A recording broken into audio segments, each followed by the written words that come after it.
छोटी मोटी सीता हो अंगवा के पातरी, लीपेली धर्म दुआर जी।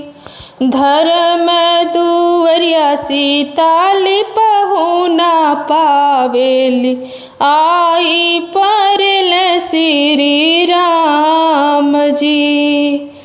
बाबा के अंगने चंदन गाछ पेड़वा, छछन बिछन भैली डाढ़ी जी।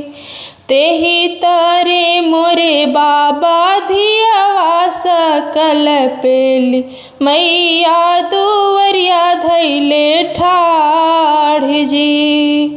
छाती झुरैली नयन ढूंढे आंसू, अब बेटी भैली सयान जी। खोरवन खोरवन बेटी दूधवा पियवली, दहिया खियवली सारीवाल जी। दहिया खियवली सारीवाल जी। एक गुण नाही मोर मनलू ये बेटी हो, चललू सुंदर बर के साथ जी। काहे के मोरी अम्मा दूधवा पियवलू, दहिया खियवलू सारीवाल जी।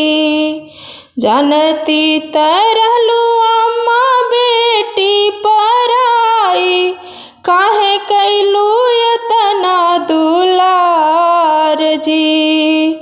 काहे कैलू यतना दुलार जी।